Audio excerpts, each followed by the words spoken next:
네, 여러분 안녕하십니까?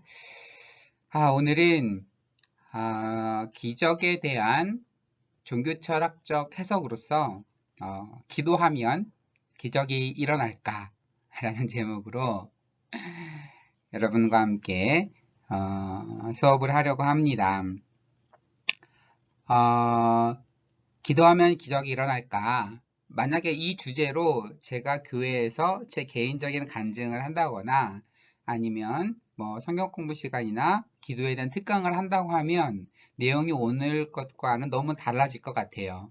그런데 그러면 오늘 그러니까 왜 다르냐면 관점이 다른 거예요. 제가 제 개인적인 신앙 고백의 차원과 기도를 종교 철학적 또는 기독교 철학적으로 어떻게 해석할 수 있는지에 대한 부분이 다르고, 그럼 제 유튜브 채널에 가시면 이제 과학과 영성에 대한 영상들이 올라와 있는데, 그 중에 또 한 강의가 뭐냐면 과학에서 말하는 그 기적과 과학과 신앙 사이의 조화를 추구하면서 어떻게 기적을 볼 수 있을까? 즉, 최신은 과학적인 이론을 받아들이면서도 그런데 기적이 성경에 많은 기적들이 기록되어 있잖아요. 우리 삶에도 기적이 일어나고 이 기적을 과학과 이 기독교에서 말하는 기적을 어떻게 같이 받아들일 수 있을까에 대한 존 호트의 사상을 제가 요약해서 강의해 놓은 게 있어요. 그거는 이제 과학과 신앙의 관점에서 기적을 이해하는 거고요. 오늘 이 수업은 종교 철학적인 이해예요. 그래서 좀 객관적 관점에서 어떻게 그것들을 풀어낼 수 있을까를 보는 겁니다. 그래서 강의를 듣고서 나는 기도에 대한 다른 생각을 갖고 있어. 왜 저렇게밖에 생각을 못할까? 여러분, 그건 전혀 다른 맥락이에요. 여러분 개인적인 신앙 고백은 다들 있겠고, 저도 충분한 신앙 고백과 그 여기서 다룰 수 있는 내용들이 있습니다. 개인적인 체험들도 많이 있고요. 그런데 이 수업은 종교 철학적으로 보는 종교 철학적인 이해를 바탕으로 보는 기도에 대한 혹은 기적에 대한 그런 강의가 되겠습니다. 네. 그러면 기적이란 무엇일까를 먼저 살펴보도록 하겠습니다. 전혀 예기치 않았던 사건, 즉, 시험 공부는 했지만 내가 저 시험에 합격하리라는 생각을 못했어요. 시험에 합격했을 때, 와, 기적이다 라는 표현을 우리는 쓰게 됩니다. 두 번째로, 자연 법칙과 좀 상충돼 보이는 매우 드문 사건을 말할 수 있습니다. 비행기 추락으로 모두 다 목숨을 잃었는데 한 사람이 기적적으로 살아났어요. 목숨을 유지했어요. 그런 경우에 기적이 발생했다라고 얘기를 합니다. 그리고 이제 말기 암에 걸려서 이제 의사 선생님으로부터 이제 이제 임종을 준비하도록 권유를 받았는데 그런데 기적적으로 살아나는 경우, 암세포가 갑자기 사라져서 과학적으로 설명이 안 되지만 그렇게 살아나는 경우에도 우리는 보통 이제 기적이다라고 합니다. 그런데 비행기 추락하고 살아나는 사람이 있고 말기암에서 회복되는 사람이 간혹 있잖아요. 그래서 이것은 과학적으로 설명할 수 없지만 간혹 있는 사건들이에요. 그런데 자연 법칙을 위반하는 사건들이 있어요. 이건 신의 직접적인 행위에 해당하겠죠. 그래서 물이 포도주로 변한 사건. 이거는 뭐 간혹 우리 주변에 간혹 일어나는 일은 아니잖아요. 이런 걸 또 우리가 성경에서도 그렇고 우리 기적이라고 또 얘기를 합니다. 그럼 기적의 조건들이 뭐가 있을까를 보면 어떤 기적적 사건들이 실제로 발생했다고 우리가 합리적으로 주장할 수 있는 조건들은 무엇인가를 먼저 물어야 합니다. 기적이 일어났을 때 그게 기적이야? 그게 기적이라고 말하려면 떠한 조건들이 합리적으로 붙어야 하는지, 또한 어떤 사건이 자연적으로 설명될 수 없다는 주장이 합리적이기 위해서 충족돼야 할 조건이 무엇인지, 그리고 어떠한 사건에 하나님께서 어떠한 신이 직접 개입했다라고 주장을 하려면 어떠한 조건들이 필요할까? 이런 것들을 짚어가는 이제 이게 종교 철학적인 관점이죠. 그냥 하나님이 개입했어. 이거 믿어보면 되죠. 여러분 여러분 매일 여러분의 삶 속에 일어나는 모든 일들이 혹은 하나님이 개입하신 일이다라고 믿는 분들 많이 있잖아요. 그런데 그러면 끝이지 뭔 질문이 필요하냐? 그러면 이거는 이제 종교 철학적으로 정말로 그러한 질문이 타당하려면 남에게 누군가 얘기를 했을 때도 그것이 합리적으로 받아들여지려면 어떠한 조건들이 있어야 하는가를 묻는 거죠. 그래서 역사적 사건으로서의 기적을 먼저 살펴보면요. 우리 주 교재 예, 종교 철학적 이해, 그 주 교재의 이제 플루는 이제 무신론 입장을 대변하면서 종종 등장을 하죠. 우리가 현행 법칙들에 대한 반복될 수 없는 발재가 발생했다고 보고를 들었을 때 어떠한 특별한 사건이 일어나요. 반복적으로 일어나는 거면 어떻게 원칙을 찾아보겠는데 그런 게 아니에요. 그렇다면 그 보고를 받아들여야 할 이유가 그것이 부정확하다고 거부해야 할 이유보다 더 나을 바가 없다고 주장을 합니다. 그래서 반복되지 않는 한 증거 불충분으로 불가지론 이상의 판결을 내릴 수가 없다. 여러분, 여러분, 기적을 믿으시나요? 저는 부흥사는 아니지만, 어, 그 기적을 여러분이 믿고 경험한다면 그것을 무신론자들에게도 어떻게 같이 얘기할 수 있을까의 부분인 거죠. 누구나 무신론자들과 같이 논쟁해서 여러분의 갖고 있었던 그런 사상들, 믿음들을 얘기한다고 해도 나름 논리의 기반을 갖고 얘기를 해야 그 이제 타당성이 있겠죠. 그러니까 플루런 입장에서는 뭔가 반복되지 않은 특별한 사건이 일어났어? 그럼 그걸 일어났다라고 믿는 것보다 그거 거짓말이야 라고 말하는 게 더 편하지 그걸 어떻게 믿는 게 더 낫냐 이런 무신론자 입장이니까 이렇게 주장을 하는 거죠. 그래서 반복되지 않고 한 번 일어났다. 그러면 그 사건이 기적이라고 보는 것보다 신의 개입이라고 보는 것보다 많이 100번 양보한다 하더라도 불가지론. 왜 그런 일이 일어나는지 모르겠어. 그런 일이 정말 일어났다고 하면 아, 모르지. 어떻게 일어났는지 말을 할 수는 없겠어. 라는 불가지론 입장 이상의 답을 줄 수 없다라고 이제 플루는 주장을 하는 거고요. 네, 이분 이름 재밌죠, 플루. 예, 독감 같으신 분이에요. 물론 스펠링이 같진 않지만. 예, 걔 자꾸 이제 무신론적인 주장을 많이 하셨죠. 이제 피터슨, 우리 교재에 쓴 피터슨 외의 주장을 보면, 믿음, 형성, 기능들의 신빙성을 의심해야 할 이유가 없다면, 비록 자연 법칙들이 아주 잘 확립되어 있고, 그것과 상충되는 사건이 반복적으로 일어날 수 없더라도 자연 법칙에 유리하도록 결정하는 것이 항상 그것이 항상 정당화될 수는 없는 거죠.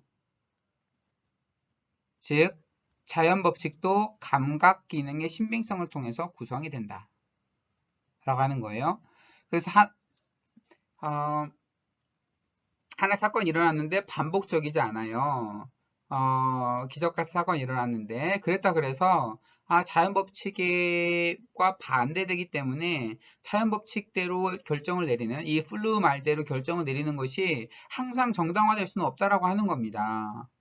왜 그러면서 근거를 들기로 자연 법칙도 감각 기능의 신빙성을 통해 구성된다라고 하는 거예요. 우리가 우리의 감각 기능을 우리 신뢰하는 거잖아요. 우리가 예를 들어 뭔가 관측을 해요.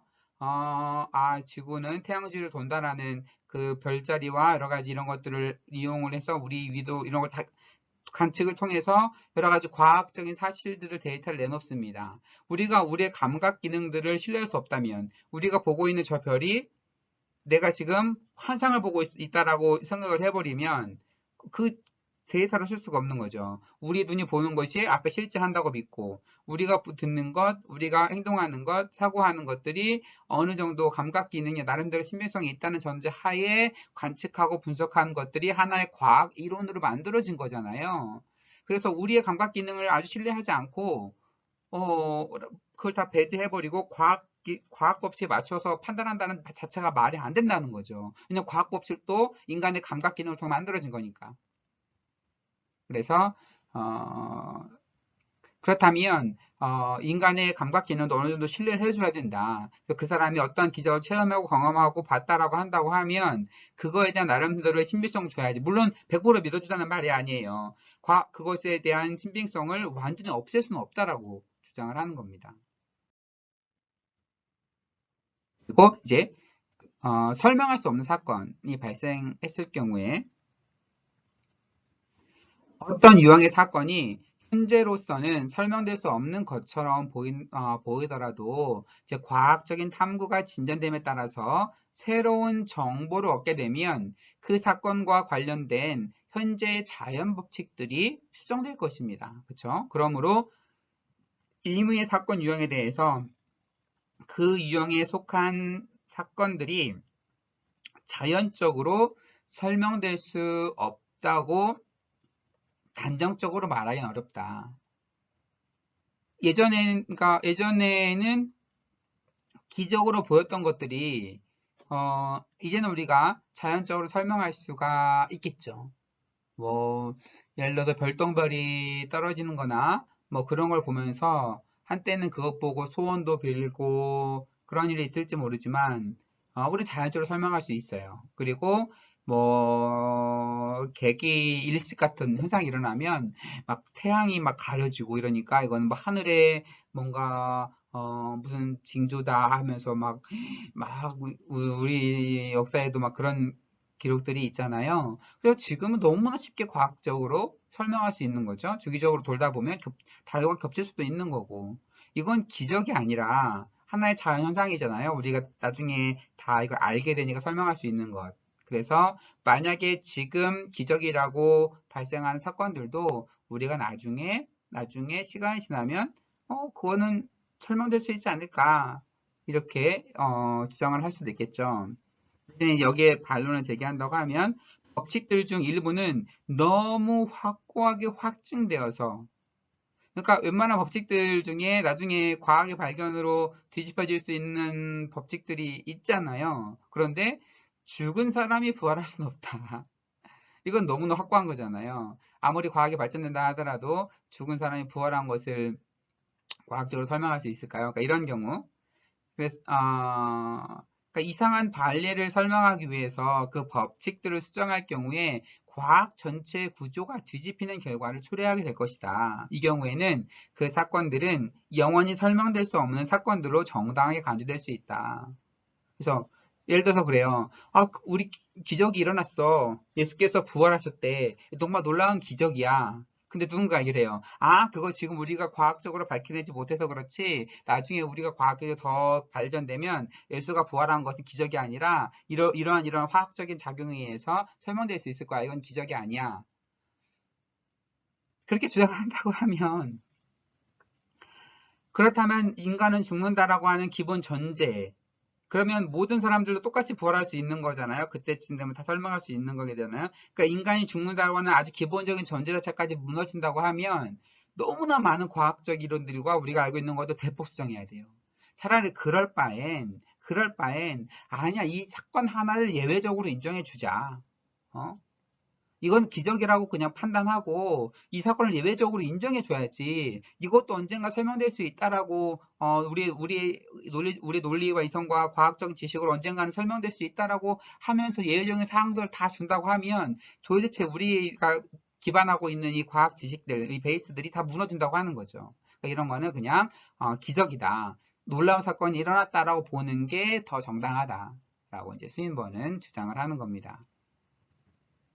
그래서 현재 입수 가능한 자료에만 근거해서 어떤 사건들을 영원히 설명할 수 없는 사건으로 낙인 찍는 것은 또 과학적으로 너무 편협한 태도가 아닐까라는 것도 한번 고려해 봐야 됩니다.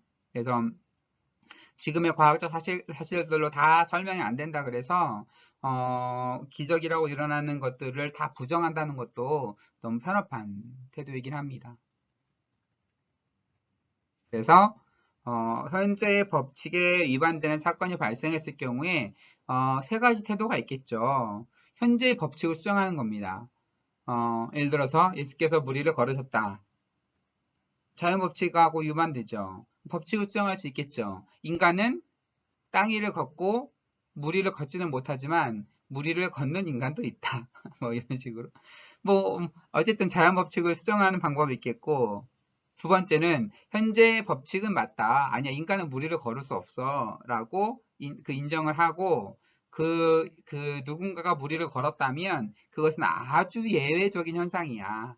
이건 기적이야 라고 빼놓는 방법이 있겠고, 이걸 절충해서 현재의 법칙의 적합성을 인정하면서도 그래, 인간이 무리를 걸을 수는 없지, 이걸 받아들이면서도 누군가가 무리를 걸었다면 어떻게 무리를 걸을 수 있을까, 그것을 이제 수용할 수 있는 나름대로의 그 법칙을 찾는 거죠.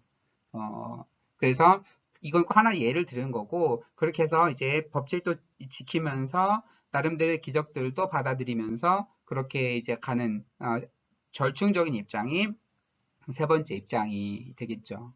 좀 관계가 따분하니까 잠깐 헛소리를 좀 하나 하면, 인간이 무리를 걸을 수 있는 방법. 저는 뭐 수영을 워낙 오래 했고 잘 하고 좋아하지만, 인간이 무리를 걸을 수 있는 방법, 한 발을 무리로 내딛어요. 그리고 이 발이 물에 빠지기 전에 다른 발을 내딛고, 이 발이 물에 빠지기 전에 또 이 다리를 내딛고, 또 이 다리가 물에 빠지기 전에 또 한 다리를 내딛고, 이러면 두두두두둑 하면 걸어갈 수 있겠죠. 네, 말 그대로 헛소리였습니다. 넘어갈게요. 네, 신의 역사로서의 기적. 그리고 보통 말하는 하나님의 역사하셨다라고 했을 때의 그 기적에 대해서 좀 살펴봅니다. 병이 고쳐지는 상황을 녹화하는 등. 그러니까 병이 고쳐진다 안수로. 근데 근데 그거를 정말 비디오로 녹화를 했어요. 여러 정황 증거들이 있는 경우에도 그 하나 예인 거고, 여러 가지 목격자들이 여러 명이 있다거나, 그런데도 자연적인 설명만 끝까지 요구하는 것은 무비판적이고 독단적이며 논점을 회피하는 것이다. 예수의 기적을 행한 것을 목격한 수많은 사람들이 있어요. 그런데 어떻게 그런 기적이 일어났지? 이건 과학적 설명이 안 돼. 그러니까 이것은 없었던 일이야. 조작된 것이야. 라고 요구를 한다는 것은 끝까지 독단적이고 논점을 회피한다라고 하는 거죠. 그러니까 정말로 목격자가 많이 있고 그것을 받아들이는 공동체가 많이 있고 그렇다고 하면 그것을 너무나 과학적인 기준으로만 치부해 버리는 것도 문제가 있다. 라머의 주장이고요. 신이 특정한 사건들에 대해서 부분적으로라도 직접 책임이 있다고 정당하게 주장할 수 있는가? 근데 한 가지 또 문제가 발생해요. 정말 기적이 일어났는데 그 기적이 우연히 일어난 기적인지 정말로 우리가 믿는 하나님이 개입한 거라는 것을 어떻게 정당하게 말할 수 있는가라고 물어본다고 하면, 그러니까 신의 직접적인 행위가 아니라는 것이 입증되지 않는 한 신의 직접적인 행위로 봐야 한다. 이런 주장이 가능하겠죠. 그러니까 두 가지가 동시에 주장이 가능한 거예요. 그것이 어떻게 하나님이 개입해서 일어난 일이라고 설명해 봐. 그 반대로 또 주장할 수가 있는 거예요. 그런 놀라운 기적이 일어났는데 이 놀라운 기적이 하나님의 개입이 아니고서는 어떻게 일어날 수 있는지 너가 설명해 봐. 이 같은 근거죠. 그러니까 이것을 설명하지 못한다 그래서 공격당하는 건 아니에요. 반대 이 주장도 가능하다고 하는 겁니다.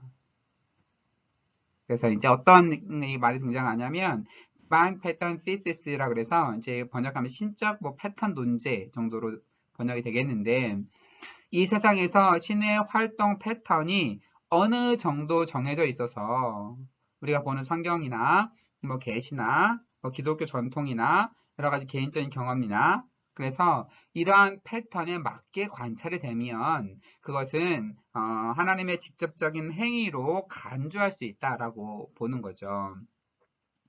그러니까 아니 나 기적이 일어났어. 내가 정말 병에 들어서 그랬는데 열심히 기도했는데 그래서 기적이 일어나서 내 병이 고쳐졌어.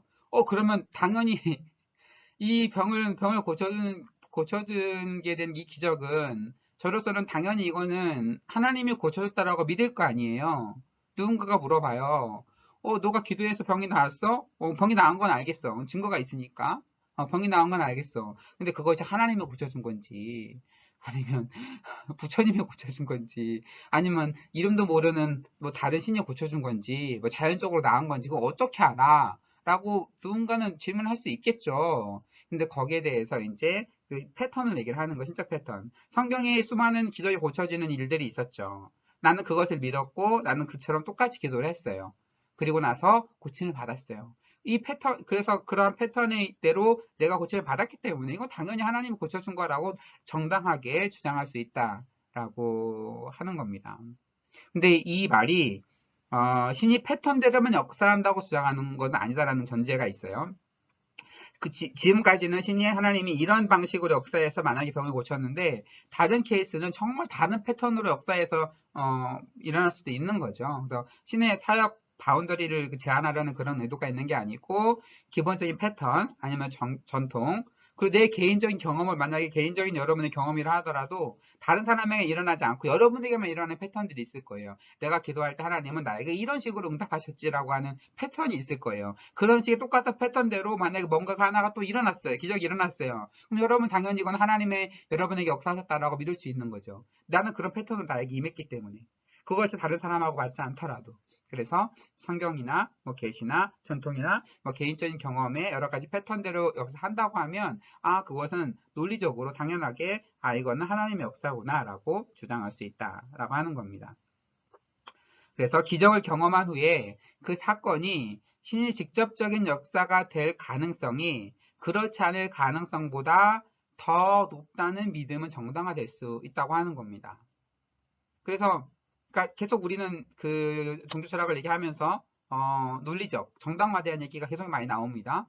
나에게 기적이 일어났어요. 근데 그 기적이 내가 믿는 하나님, 믿는 신에게 기도를 해서 기적이 일어났다라고 받아들이는 것과 내가 기도를 했는데 놀라운 일이 일어났고 내가 기도를 했는데 그거는 알지 못하는 어떤 외부적인 요인에서 그런 기적이 일어났다고 믿는 것. 두 개 더 어떤 게 더 정당화가 되겠어요? 당연히 그것은 기적이라는 놀라운 사건이 일어났고 또한 내가 신적인 어떤 종교적인 행위를 했을 경우에 그 종교적인 행위로 인해서 일어났다라고 보는 게 누가 봐도 더 정당화될 수 있는 거죠. 그래서 그런 정당화에 대한 얘기를 지금 하고 있습니다.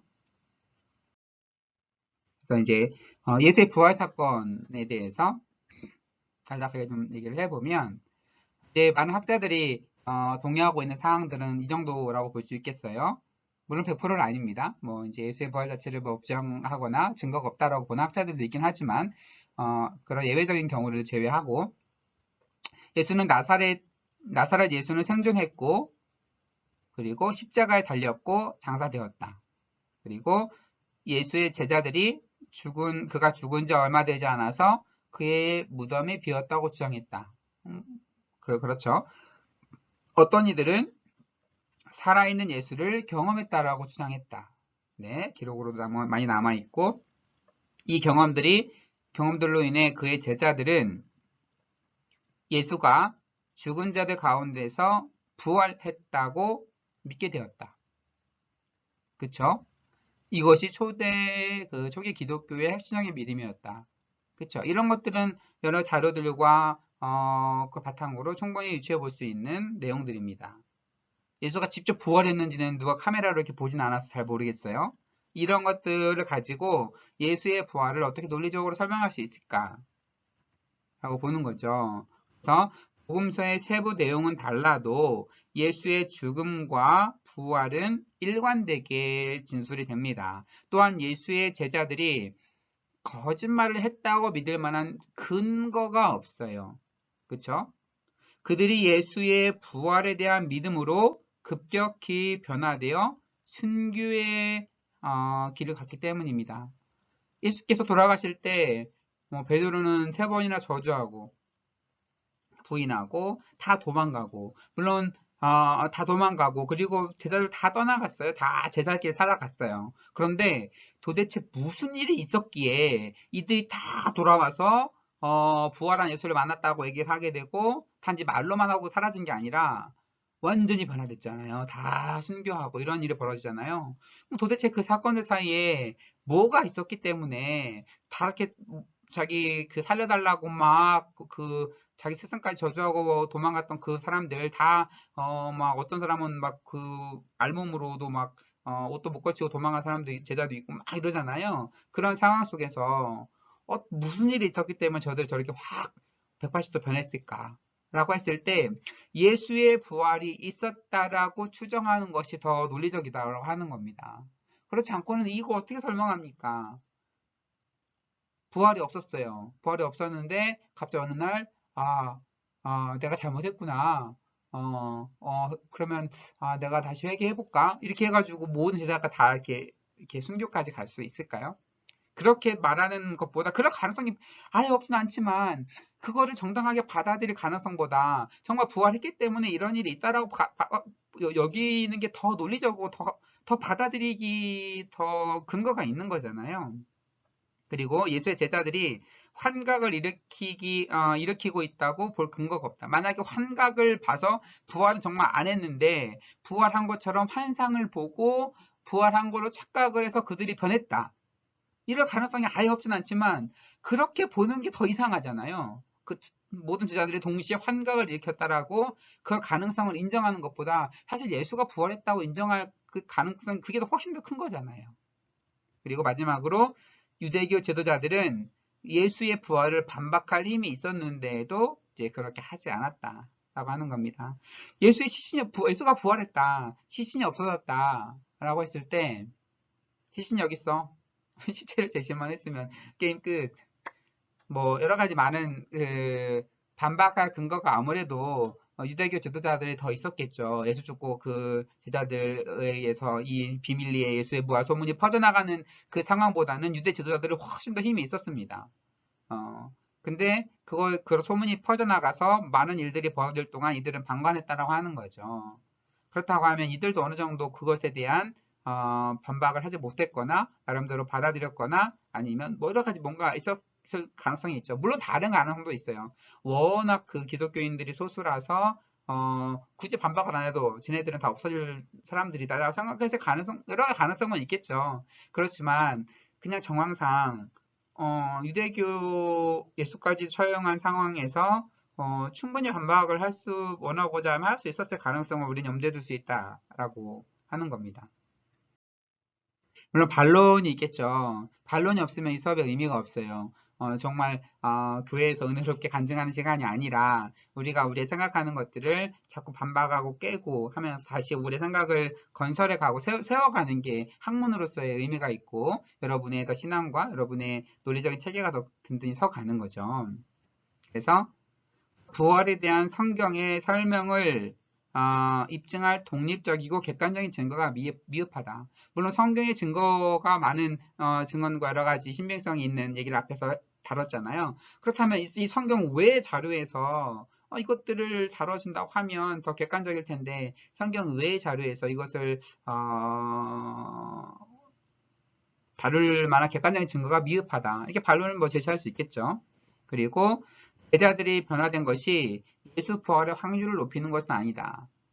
저는 그 제자들이 변화된 것이 예수 부활 때문이라고 믿어요. 그렇지만 무신론 반대 입장에서는 꼭 그렇지만 않을 수도 있다. 뭔가 다른 우리가 모르는 일이 있었을 수도 있지라고 뭐 그렇게 주장할 수도 있겠죠. 반론 입장이니까.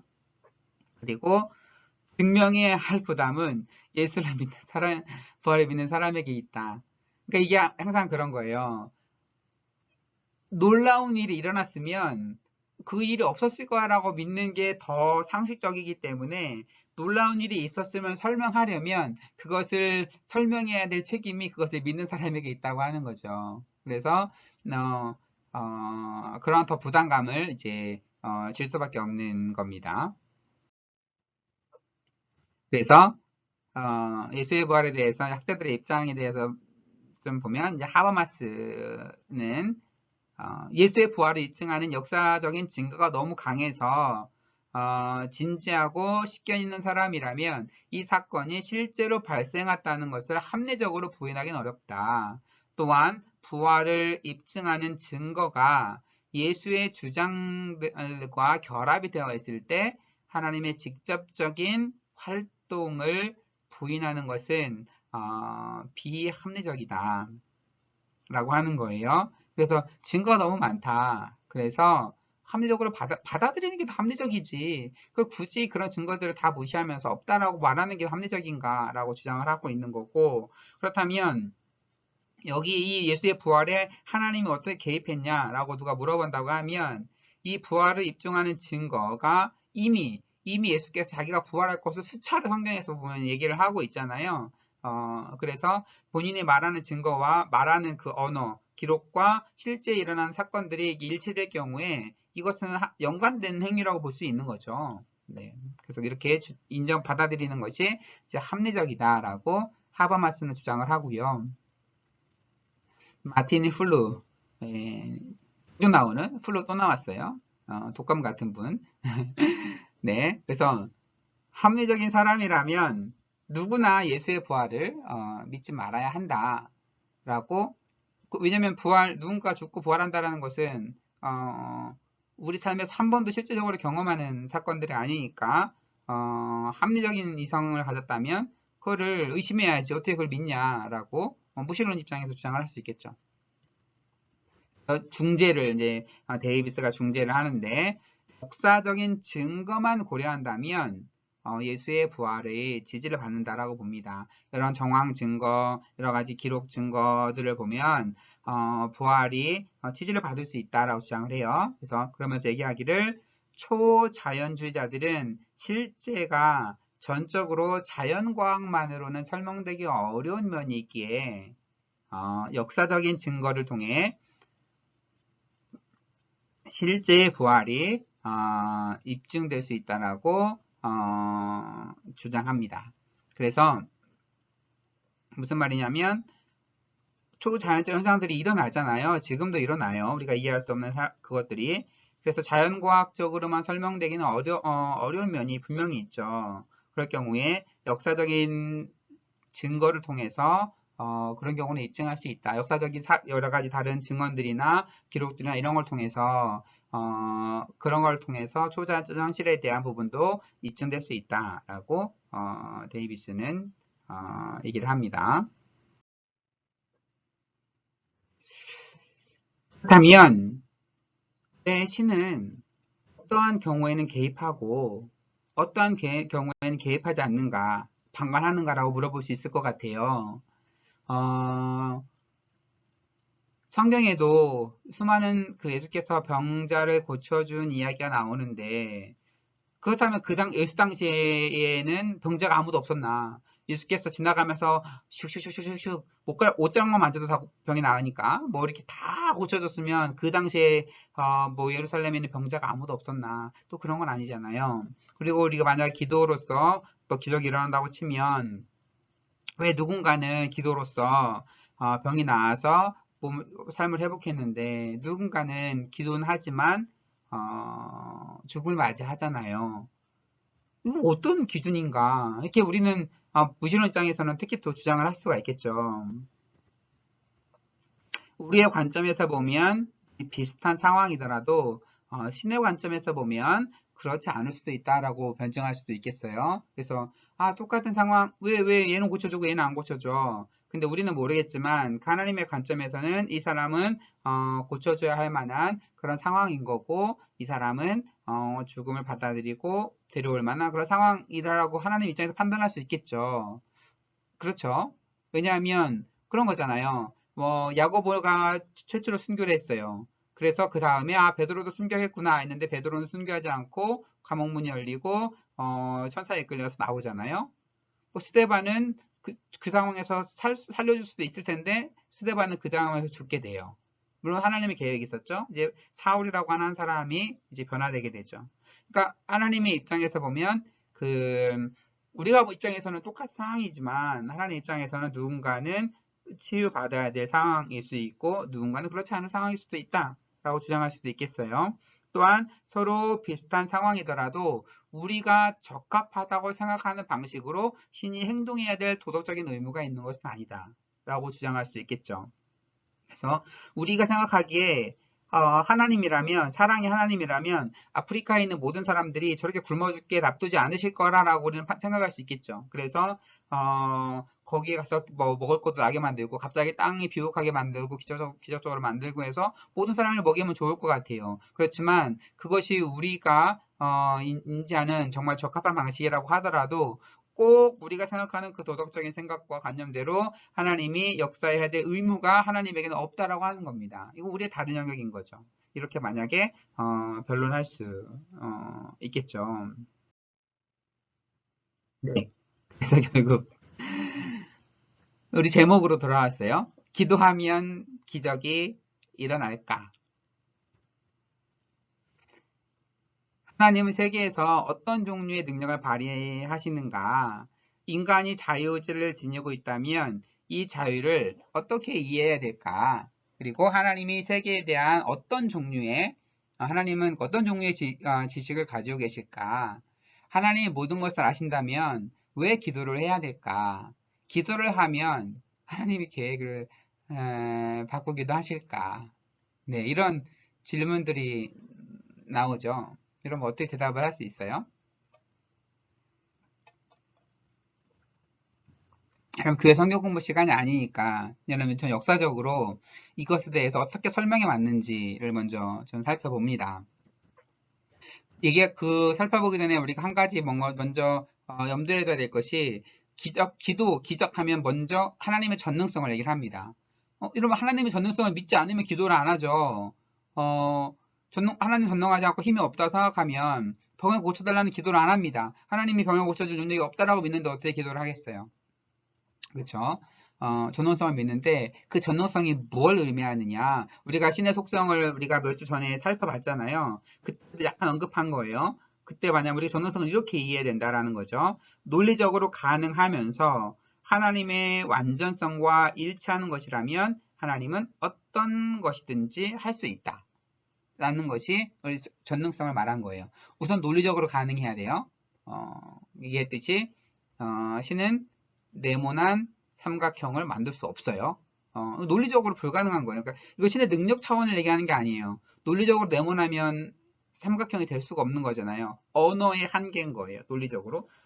간혹 그런 분들이 있어요. 하나님이라고 하면 삼각형이라는 뭐 정의를 바꿔가지고 뭐 이렇게 만들 수 있다. 굉장히 여러분의 믿음은 존중하지만 그건 논리적이지 않은 거예요. 그건 개념 자체가 성립되지 않는 거죠. 그런데 중요한 것은 그 하나님은 그 논리적으로 가능하면서 완전성과도 일치하는 것이면 어떤 것이든 할 수 있다라는 것이 이제 전능성을 얘기하는 거예요. 근데 중요한 건 하지만 반드시 해야 되는 건 아니다. 전능한 신이라 그래서 모든 것을 완벽하게 다 해야 하냐라고 하는 것은 아닌 거죠. 신은 자기의 주관이 있는 거죠.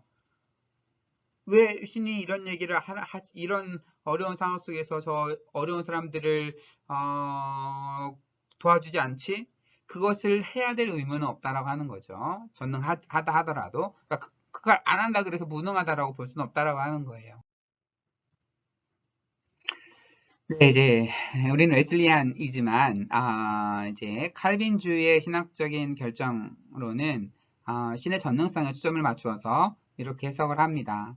하나님만이 자신의 적 섭리에 의해서 과거, 현재, 미래의 만사를 결정하신다. 기도는 하나님의 의지에 복종하겠다는 표현이다.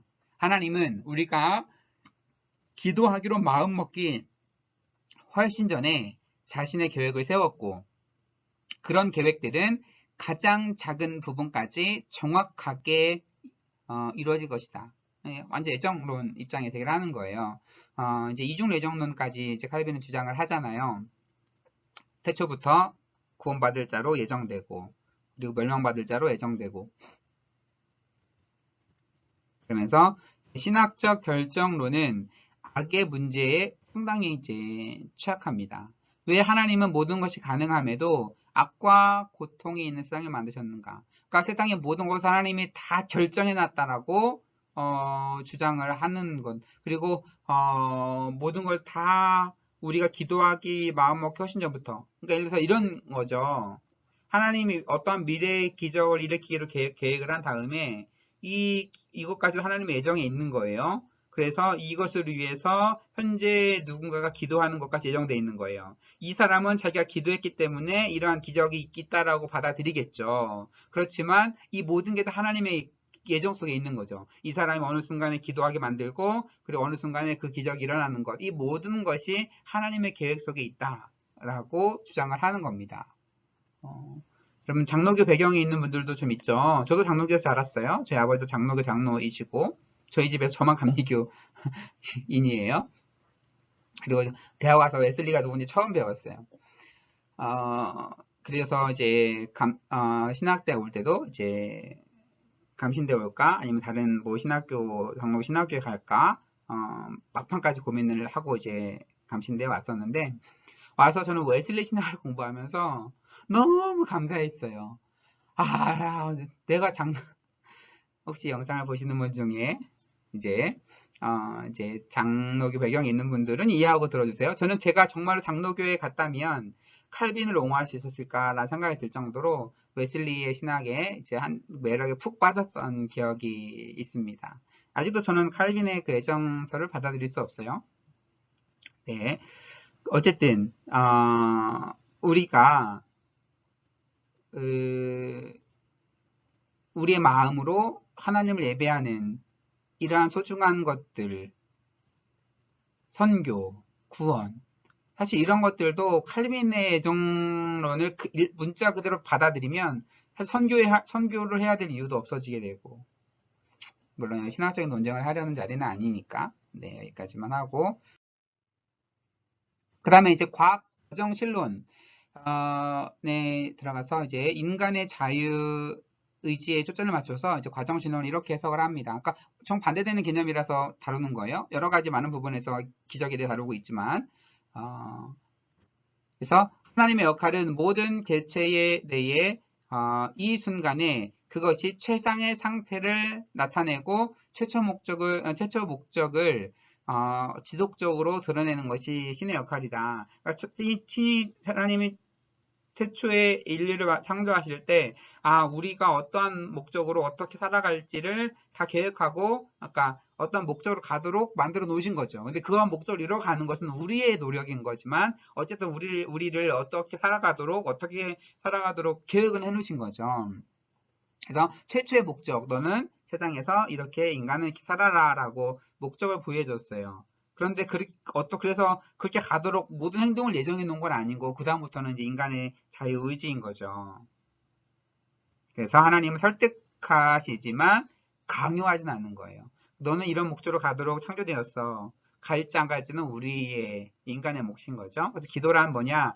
우리 자신과 세계를 향한 하나님의 목적에 순응하기 위한 영적인 훈련이다. 그래서 그 세계를 향한 온 우주 만물을 향한 하나님의 계획, 태초의 목적과 계획이 있었잖아요.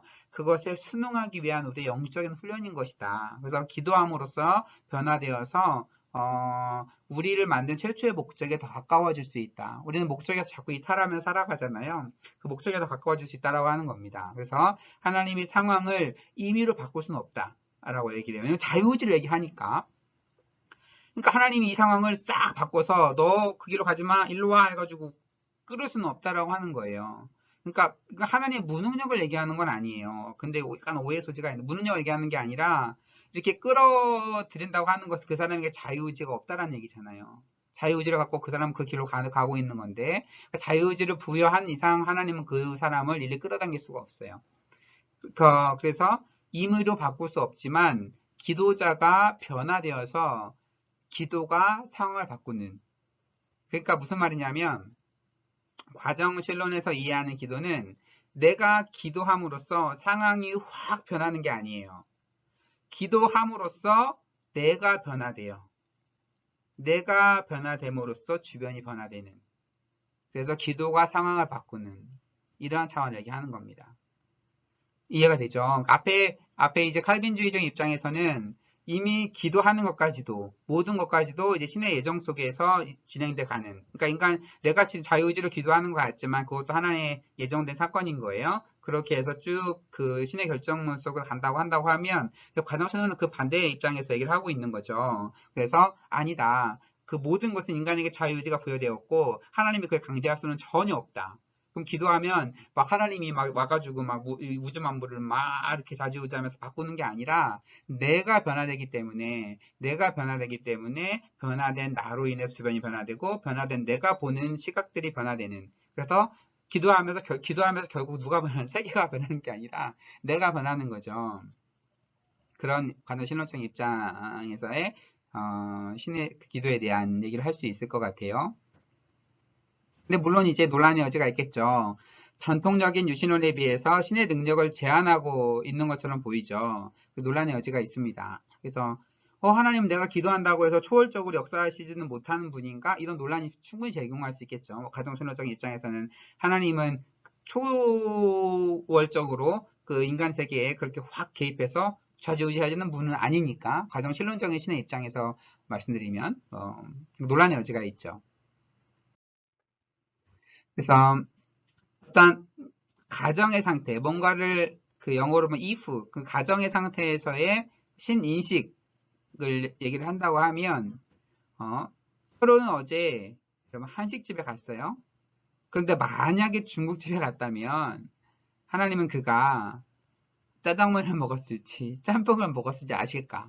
이런 말도 안 되는 질문인 것 같지만 논리적으로 질문이 가능하겠죠. 근데 우리가 뭐 전지전능한 하나님 얘기를 하면 전지하기 때문에 알 것 같다라고 주장을 할 수도 있을 것 같아요. 안다라고 주장하는 사람은 이제 몰리니즘, 그래서 몰리나라는 사람에 의해서 주장된 이론이라서 몰리니즘이라고 하는데, 미래에 실행될 기도 때문에 하나님은 현재의 복을 내리기도 한다. 그러니까 하나님은 과거, 현재, 미래를 다 알고 있기 때문에 지금 복이 내렸어. 왜 지금 이 사람에게 복이 왔지? 누군가가 이 사람에게 미래에 기도할 것이기 때문에. 그러니까 여러 가지 굉장히 많은 이런 데 관련된 논리들이 있어요.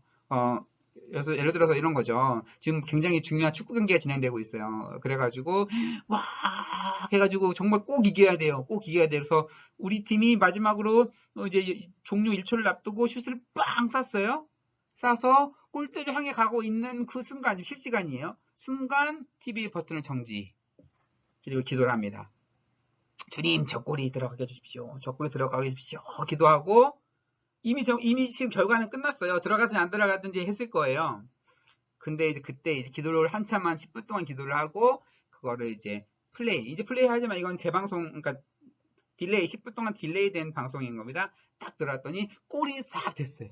그때 이 사람이 얘기를 합니다. 내가 기도했기 때문에 저 골이 들어갔다. 어떻게 생각하세요? 같은 궤도 논리인 거예요. 시간의 관계를 초월해서의 하나님의 인식이 가능할까? 모른다라고 주장할 수 있겠죠. 짬뽕을 먹었는지, 짬뽕을 먹었는지. 여기는 이제 존재하지 않는 것은 인식의 대상이 될 수 없다라고 주장을 합니다. 그러니까 내가 어제 한식집에 갔는데 만약에 중국집에 갔다면 존재하지 않은 가정이잖아요. 이 가정의 상태의 것은 존재하지도 않는 사건인 거잖아요. 존재하지도 않는 그 사건, 존재할 수도 없는 사건이죠. 왜냐면 이 과거니까. 내가 어제 뭔가를 먹었다면 이게 존재할 수도 없는 사건이죠. 그거는 뭔가 인식하냐 마냐, 그건 인식 자체의 대상이 아니다 라고 주장하기도 하고요. 하나님은 참인 것만을 아신다. 어제 뭔가를 먹었다면 이건 참이 아니잖아요. 어제 먹은 것은 한식을 먹었죠. 예, 참인 것만 아신다라고 주장을 하기도 합니다. 그러면 미래에 대한 인식은 어떨까? 나가는 거예요. 이제 거의 강의가 막판으로 다오고 있어요. 서로가 내일 점심에 냉면을 먹을 것이라는 것은 현재로서 참이에요. 내일 냉면 먹어야지 하고 냉면집에 예약을 했어요. 친구한테도 야 냉면집에서 만나 해가지고 다 냉면집에 예약을 해놨어요. 정말 뭔가 천재지변이 있지 않은 한 냉면집에 갈 거예요. 쉽게 현재로서는 참인 거죠. 그러면 어떤 얘기 가능하냐면 하나님은 어떤 경우에도 거짓되는 것을 믿을 수 없으며 참인 것을 믿지 못할 수도 없죠. 그러니까 내가 내일 철호가 내일 냉면을 먹을 게 참이에요. 그렇잖아요, 현재로서. 근데 하나님이 참이는 것을 믿지 않을 수가 있나요? 그건 말이 안 되죠. 신이 어떻게 올바른 거를 못 믿겠어요. 그러니까 하나님의 전지성에 대한 전제를 하게 되면 하나님은 어떤 경우에도 그러니까 하나님은 그러면서 여기서 어떤 전제가 나오냐면 하나님은 철호가 내일 냉면을 먹을 것이라고 믿게 되는 거죠. 어느 순간부터 계속 믿은 거, 어느 순간부터인지 모르지만 지금 현재 순간에서는 반드시 믿고 있겠죠. 철호가 왜냐면 참이라고 생각하고 있으니까. 하나님이 항상 어떤 것을 믿어왔다면 하나님은 그것이 항상 하나님이 그것을 항상 믿지는 않게끔 만드는 능력을 가진 사람은 없다. 그쵸? 하나님이 저게 철호가 내일 냉면을 먹을 거야 라는 것을 참으로 받아들이고 있는데 하나님 생각을 누군가 감히 바꿀 수는 없겠죠. 그러므로 하나님으로 하여금 철호가 내일 점심에 냉면을 먹을 것이라고 항상 믿지는 않게끔 만들 능력을 철호에겐 없다. 아무리 철호라고 해도 하나님이 내일 철호가 냉면을 먹을 것이라는 믿음을 갖고 있는데 그 인간인 철호라는 한 인간이 하나님에 대한 믿음을 바꿀 수는 없겠죠. 그럼 모순이 발생하겠죠.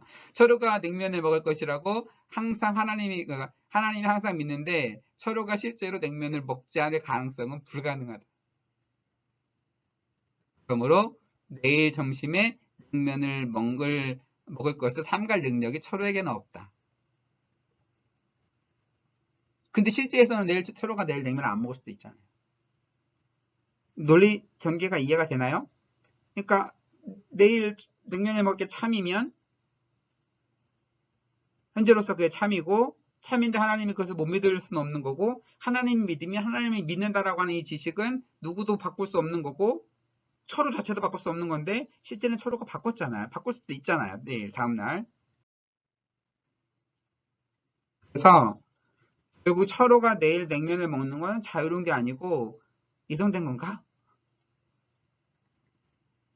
이럴 경우에 이제 이를 부정하게 됩니다. 그래서 미래의 사실에 대해서는 현재로서의 진위 여부를 논할 수가 없다라고 주장하기도 합니다. 그래서 진위는 성립하지만 아는 것은 논리적으로 불가능하다. 그래서 내일 그 냉면을 먹을 것이라는 것이 현재로서 참인가라고 했을 때 그거를 논리적으로 참이라고 말할 수는 없다라고 반론을 제기함으로써 피해갈 수 있겠고 네 번째 하나님이 가졌던 믿음을 갖지 않게 할 수 있는 일을 하는 것이 인간의 능력 범위 안에 있다라고 볼 수도 있는 거죠. 그래서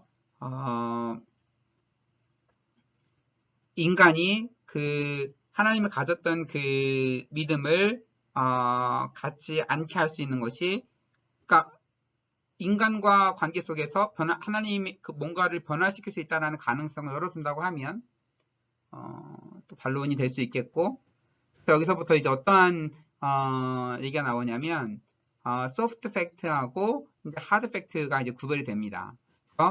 거짓이 될 가능성을 내포한 사실. 그러니까 내일 철수가 냉면을 먹는다라는 것은 사실이 될 가능성이 굉장히 높아요. 그건 소프트 팩트라고 구별을 하는 거죠. 그렇지만 바뀔 가능성이 있는 거죠. 그렇지만 하드 팩트, 불변의 사실. 정말 변할 수 없는 사실. 그래서 팩트라고 해도 다 같은 팩트라고 보지 말고 소프트 팩트, 현재로서는 팩트이지만 그 언젠가는 혹시 바뀔 수도 있는 팩트인 거고 하드 팩트를 분리해서 그걸 이해하자 라고 하면 이해될 수 있다 라고 얘기를 합니다. 마지막입니다. 미래는 개방되어 있는가? 그래서 왜냐면 여러분 미래가 계속 만들어져 가는 건지 아니면 어느 정도 다 계획된 상태 속에서 이루어져 가는 건지 하나님의 지식에 결함이 있어서가 아니라 불확정성이 미래의 고유한 성질이기 때문에 미래는 개방되어 있다라고 주장을 합니다. 그러면서 현재로서는 열려 있고 불확정적인 미래의 측면들에 대해서 하나님은 그것들을 이제 불확정적으로 아신다라고 얘기를 할 수 있겠죠. 여러분, 하나님 미래를 다 아실까요? 신은 미래를 다 알까요? 어떻게 생각하세요? 우리는 그렇게 고백을 하겠죠. 그렇지만 그 안다라고 하는 개념이 뭘까를 얘기를 했을 때 미래라고 하는 것은 그 말 자체에, 미래라는 말 자체에 뭔가 일어나지 않은 일이기 때문에 불확정성이 항상 포함된다고 하는 거예요. 그러니까 미래라고 할 때 불확정성이라는 개념 속에 자체에 들어와 있는데, 그럼 하나님은 미래를 아시죠. 근데 어떤 식으로 아실까? 불확정적으로 아신다라고 하는 거죠. 주장하는 입장에서 이해가 안 되나요? 비슷한 논리겠죠. 내가 내일 짬뽕을 먹어야 짜장면을 먹을지 하나님은 아실까? 그렇지만 그러니까 내가 이러한 선택을 하게 될 경우에 어떤 일이 일어나고 뭔가 되실 걸 하나님은 아시겠어요? 그런데 다른 선택을 할 경우에는 또 다른 일이 일어나겠죠. 어떤 식으로 아실까? 그럴 때 이제 그 열린 개방신론적인 관점에서 본다고 하면 불확정적으로 아신다. 그러니까 하나님이 무능해서 불확정적으로 아신다는 개념은 전혀 아니에요. 여러분 계속 잘 따라오고 있죠. 미래라고 하는 그 개념이 불확정성을 내포하기 때문에 불확정성이라는 것이 개념이 내포되어 있는 미래를 아시는데 확정적으로 안다라고 하는 것 자체가 모순이 되는 거죠. 그러니까 불확정적인 미래라는 개념을 아실 때에는 그것을 불확정적으로 아셔야지 논리적으로 성립한다라는 겁니다. 그래서 열린 요실론은 하나님과 인간의 관계를 강조하고 이제 기도를 중요시합니다. 그래서 하나님이 인간에게 부여하고 싶어하는 것들이 있지만 그들의 요청에 대한 응답으로서만 그렇게 하신다라고 봅니다. 모든 일이 하나님이 원하는 대로만 되는 것은 아니다. 하나님은 그렇게 될 위험성을 무릅쓰고서 자유로운 인간을 창조하셨다라고 얘기를 합니다. 왜냐하면 여기도 이제 자유의지가 들어가는 거예요. 자유의지를 인간에게 부여하기로 작정하시고 그 자유의지를 부여하신 이상 미래가 개방되어 있는 건 당연하다고 하는 거죠. 만약에 미래가 닫혀 있고 신의 계획대로 하나님의 계획대로 뚝뚝뚝뚝 이루어진다고 하면 하나님은 인간에게 태초의 자유의지를 부여한 게 아니죠. 로봇을 만든 거예요. 그냥 일반 조정할 수 있는 로봇을 만든 거예요. 인공지능으로 활동할 수 있는 인공지능 로봇을 만든 게 아니고 완전히 그냥 작동할 수 있는. 그런데 하나님이 태초에 인간에게 자유의지를 주고 너의 의지대로 너의 의지로 가지고 나를 찬양해라 라고 하셨을 때에는 정말로 이 사람이 자신의 선택으로 인해서 열린 미래를 향해서 나아갈 가능성을 그 안에 부여했다. 그렇다고 하면 미래라고 하는 것은 그 인간이 잘못된 선택을 해서 세상에 악을 가져올 수도 있겠죠. 그러나 그러할 위험성까지 다 무릅쓰고 자유로운 인간을 창조하셨다라고 보는 거죠. 이 개방 실론적인 입장에서는. 그래서 이렇게 볼 수 있겠습니다. 네. 여러분, 그래서 종교 철학에서 볼 수 있는 이제 기적에 대한 여러 가지 이해와 그의 논리성들을 같이 좀 살펴봤어요. 그리고 제 유튜브 다른 강의에 보면 이제 과학과 신앙에서의 과학적인 개념을 들여와서 신앙과 어떻게 얘기할 수 있을지도 제가 다뤄놨으니까 관심 있는 부분은 참고해서 이제 보시면 될 것 같아요. 그래서 이러한 배경적인 지식을 여러분 설명을 드렸고요. 여러분 이제 이어서 여러분 이제 수업 토의로 실시간 토론으로 갈 텐데 그 토론 시간에 여러분 지금까지 논리적으로 설명된 거에 대한 보충적인 설명과 여러분의 좀 질문도 좀 받아보고 그리고 여건이 되면 제 개인적인 신앙적인 고백, 제 삶에 일어난 기적 이야기들도 좀 여러분들과 좀 같이 한번 나눠보도록 하죠. 이 영상에서는 좀 제한되어 있기 때문에 우리 실시간 수업을 통해서 좀 더 얘기를 나눠보도록 하겠습니다. 여러분 잠시 뒤에 우리 실시간으로 얼굴을 만나도록 하겠습니다. 네, 듣느라 수고 많으셨습니다.